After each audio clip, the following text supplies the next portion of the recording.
Hello, welcome to News Now on TV360. I am Fidelia Aguncha. Former President Olusegun Obasanjo has raised alarm that the present administration is planning to frame him to pave way for his indefinite detention. Obasanjo added that his safety is no longer guaranteed and seems like they are planning to kill him.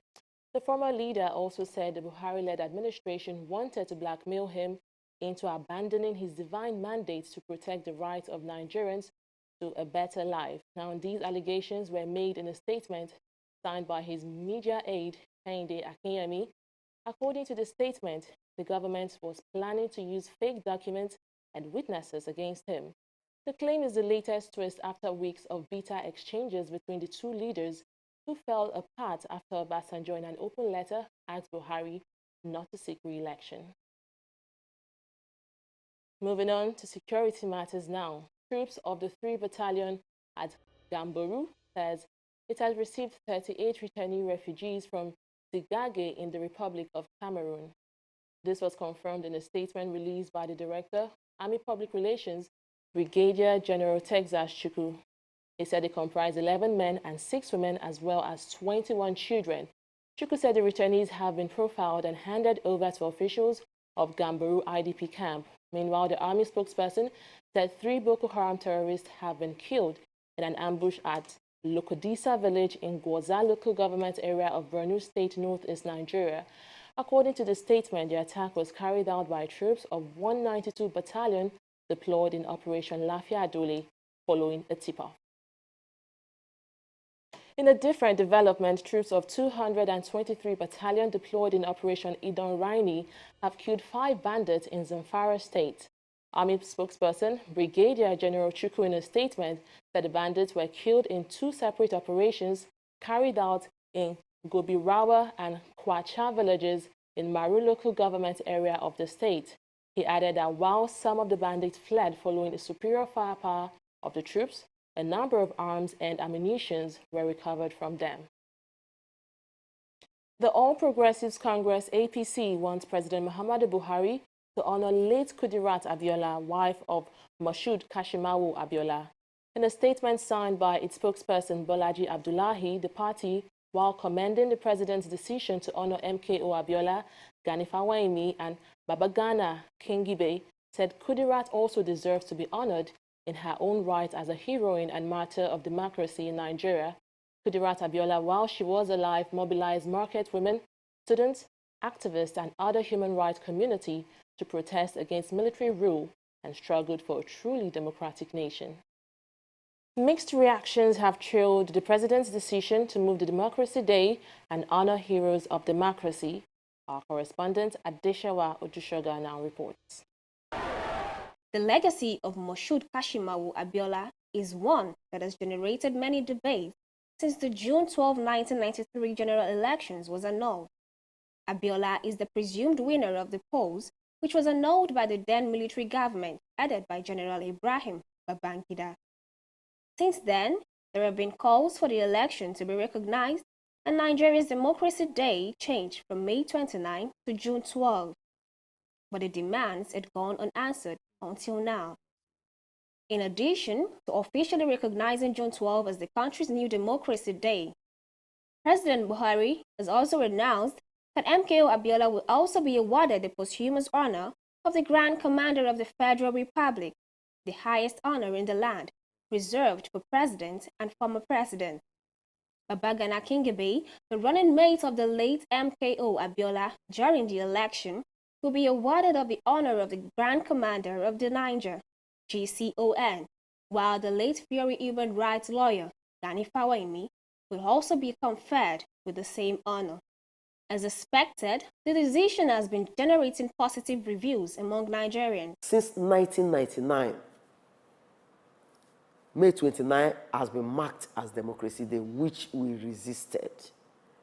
But the good news is that 25 years down the line, at the eve of the of the 25th anniversary, on June 12 will be 25th anniversary, the federal government has declared June 12 as Democracy Day. It's belated, it's a welcome development, but it's a good omen. And one want to salute the courage of the federal government. I'm saying kudos to President Buhari. He has done the right thing, whether for political reason, whatever he has, had in mind in doing it, what he has done is right, and we are appreciative of it, and it's highly commendable. That is what I want to say concerning this. Despite being awarded the title of GCFR, some Nigerians still think this is not enough and has urged President Buhari to confirm Chief Abiola as a former president of the country, judging by the results of the election.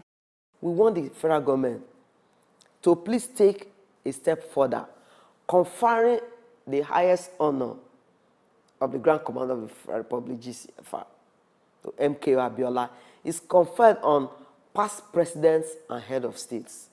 We want that government should demonstrate more political will in recognizing MKO Abiola, the winner of the freest, fairest, and most peaceful election, should be recognized as a past president of the Federal Republic of Nigeria. We must also insist that we don't want to have any ambiguity in our minds, by the virtue of what was done yesterday, that the government can come out clearer and make a pronouncement that this man's election that was declared as free and fair, and that he won this election, if it means that he won the election, he should ordinarily be regarded as ex-president. So giving him the highest award, which is actually reserved for the past, for the presidents of the country, without express pronouncement that this man was elected as a president and is now regarded as ex-president, is something that we can correct, and that can be corrected between now and soon. As many are applauding the president's announcement, some people also think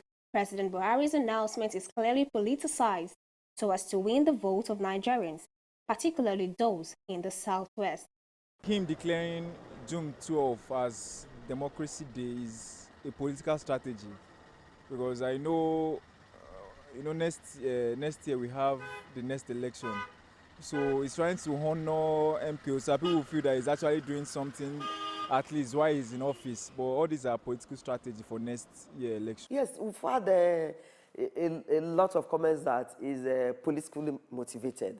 But one thing is that we feel is the message now. One is not looking at the messenger, but that message is June 12th is a Democracy Day. Abiola is going to be conferred the highest honor. Chief Gani Fawemi will be part of it. So is that we've got it? Nigerians are wiser. Nigerians know who they will vote for. And it's going to be drawn, the conclusion will be drawn through the performance, through the track records of such person. Some senators have now asked the president to complete his honor of MKO by ordering the Independent National Electoral Commission to announce the result of the 1993 presidential election, declaring Abiola and his running mate Babagana Kingibe president and vice president respectively. They also want Buhari to approve the entitlement due to them. Adeshewa Odushoga, TV360 Lagos, Nigeria. To health matters now. Stakeholders in Nigeria are advocating for the promotion of hygiene education for sound environmental sanitation.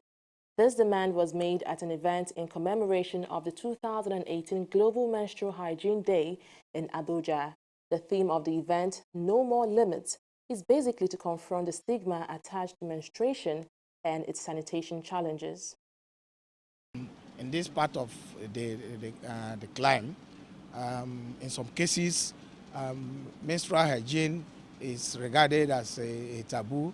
There are so many stigmas, associated with it, which should not be the case. So, and such things make particularly the younger ones who are menstruating to feel ashamed, shy and secretive, and in the process, of course, they embark on practices that are not safe, that are not environmentally sound, like even disposal of the sanitary parts that are being used. So the essence actually was to educate them, create awareness, and so that on the best way to go about, concerning menstrual hygiene issues. It is important that if you are not menstruating, you are not likely going to share the attributes of God in procreation.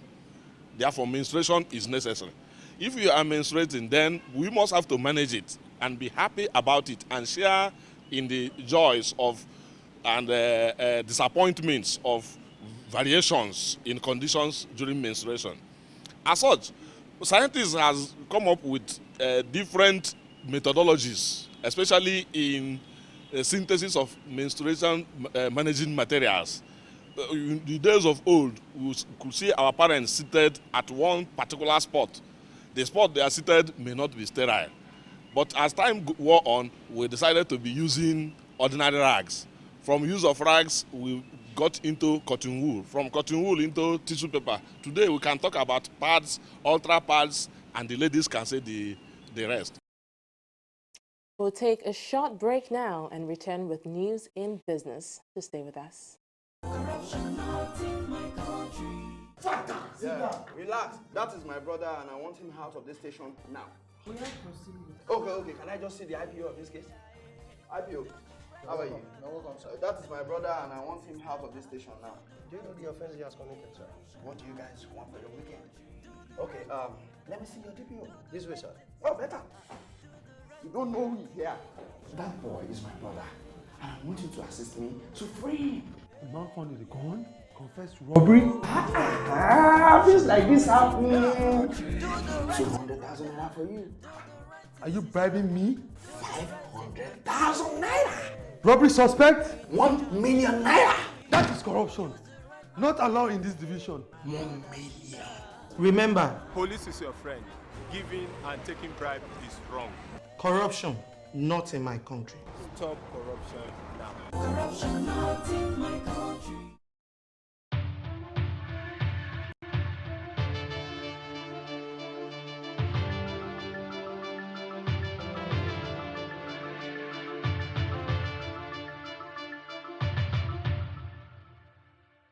You're watching Business News on News Now. I am Annetta Philip. Following the approval given to 22 companies in May to take over the distribution and installation of prepaid meters, the Nigerian Electricity Regulatory Commission, NERC, has approved 8 additional firms to participate in the distribution. This was disclosed through a statement released by Vivian Mbonu, the head of NERC Media Unit, on Thursday. According to her, subsequent to the procurement process, the successful bidders would acquire a meter assets provided permit from the Commission after conforming to a metering service agreement with the electricity distribution companies. Meanwhile, Nigeria's central bank will start to auction the Chinese yuan within the next month at an exchange rate to be set via book building. The Central Bank of Nigeria last month signed a $2.5 billion currency swap agreement with the People's Bank of China to facilitate trade between the two countries and enhance foreign reserve management. China is one of Nigeria's trading partners, and the government in Abuja wants to finance deals in the local currency of trade to reduce its reliance on the dollar. More than a fifth of its import of 2.52 trillion naira was from China in the first quarter, according to the National Bureau of Statistics. The central bank said in a circular on Thursday that the auctions will hold every 2 weeks. Moving on global markets, oil prices fell on Friday, reversing early gains as signs of weakening demand in China and surging U.S. output weighed on markets, despite support from supply woes in Venezuela and OPEC's production cuts. Brent crude futures, the international benchmark for oil prices, were at $76.79 per barrel, while U.S. West Texas immediate crude futures were down 38 cents at $65.57 a barrel. China's May crude oil imports eased away from a record high heat the month before, customs data showed on Friday, with state-run refineries entering planned maintenance. May shipments were 39.05 million tons, or 9.2 million barrels per day, according to the General Administration of Customs. That compared with 9.6 million barrels in April. Having had 4 market sessions closing in the greens, today's trading session closed the market this week in a negative territory as the all-share index slipped by 0.96% to close at 38,669 basis points, with the market capitalization at 14.00 trillion naira. Recording the most shares traded were Dangote Sugar, First Bank of Nigeria Holdings, Guarantee Trust Bank, and Unilever. Meanwhile, emerging on the top gainers chart at the end of today's market were Nestle, Mobil, Unilever, and Stanbic IBTC Bank. Their profits climbed by 1.41%, 5%, 3.77%, and 1.47% respectively. On the flip side, the losers chart was dominated by Seplat, Sky Shelter Fund PLC, Dangote Cement, and International Breweries. In summary, a total of 210.026 million shares worth 3.88 billion naira were transacted in 4,141 deals. That has been Business News on News Now. We'll return in just a moment.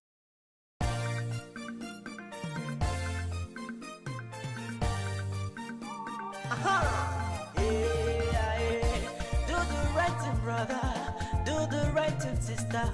Do the right thing, auntie. Corruption not in my country. Do the right thing, brother. Do the right thing, sister. Do the right thing, auntie. Corruption not in my country. Oh, oh, hey, yeah. Oh, oh. Corruption not in my country. Do the right thing, brother. Do the right thing, sister. Do the right thing, auntie. Yeah. If you are given a job to do it. Use the right materials, yeah, my brother, sister. Corruption not in my country. Oh, oh, hey, yeah. Oh, oh. Corruption not in my country.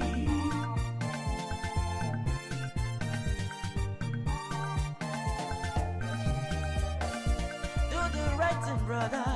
Do the right thing, sister. Do the right thing, auntie. Corruption not in my country. Do the right thing, brother. Do the right thing, sister.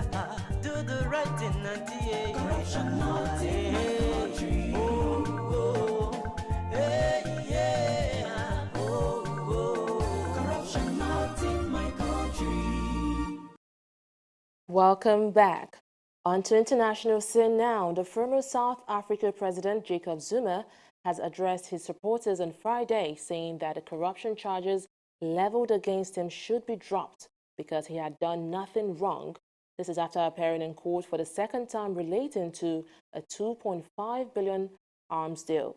Now, Zuma was ejected by the ruling African National Congress in February after 9 years in power. He now faces 16 charges of fraud, racketeering, corruption, and money laundering relating to the deal to buy European military hardware after apartheid ended in 1994. At that time, he was a provincial officer. Now, President Cyril Ramaphosa has made fighting corruption a priority since he took power in February as part of a reform agenda that aims to revitalize the economy and attract investment. However, Zuma's lawyers say he will challenge the decision to prosecute the case. The speed with which prosecutors have moved against the 76-year-old is a sign of his waning influence since he was replaced by Ramaphosa, his former deputy. Thousands of Malians marched through the capital Bamako on Friday against President Ibrahim Keita, who will seek re-election next month. A similar protest last Saturday was broken up by riot police firing tear gas, but this time the demonstrators blowing horns and waving Malian flags were uninterrupted in the protest. Now, the opposition leader Tebil Dramé, who is managing former finance minister Somali Cisse's campaign, the people have come out to say no 5 years of incompetence, of bad management, of carelessness, 5 years of predation of resources. Keita won a landslide victory over Cisse in the 2013 election, the first after a 2012 coup d'etat and a temporary takeover of northern Mali by Tuareg militia and Al-Qaeda-linked militias. Ahead of a friendly game against Niger, champions of the Super 16 rugby tourney in August, Rugby Africa, the administrative body for rugby union within the continent of Africa, has lifted the suspension it imposed on Nigeria from participating in any international championship. raising from an executive meeting held in Garabon, Botswana on May 25th. The union lifted the suspension on the Nigeria Rugby Football Federation after the national had been suspended from all international activities following a leadership crisis that trailed the 2017 election into the board of the federation. Consequently, the suspension stops Nigeria from featuring in some international engagements that occurred last year. Rugby Africa's top executive, Khalid Babu, said in a press statement that the NRFF General Assembly held in March 2018 was properly constituted and that the new constitution, which had been reviewed ahead of time, was lawfully adopted by stakeholders to chart a new path for rugby in Nigeria. Former Italy and Fiorentina defender David Astori, who died at his hotel in March, was reportedly killed by abnormal heart acceleration. The 31-year-old with no history of the heart problem was alone in his hotel room in Udinese on the eve of a match. The Italian Daily Reporter, Sari della Sera, said that the autopsy asserted that Astori would not have been asleep at the time of his death and might have been saved had he had a roommate. His death had at first been presumed to have been caused by a slowing of the heart, but Corriere della Sera cited the autopsy as saying he died after a violent acceleration of the heartbeats. Meanwhile, the English Football Association has announced that Premier League clubs will have a winter break in February from the 2019-2020 season. The break will be staggered across 2 weeks with 5 matches on the first weekend and 5 the following weekend. The FA Cup 5th round will be moved to midweek to accommodate the break, with replays being scrapped at that stage. The Football Association has described it as a significant moment for English football that will greatly benefit clubs and countries. For that's all the news now. Thanks so much for watching. I am Fidelia Aguncha.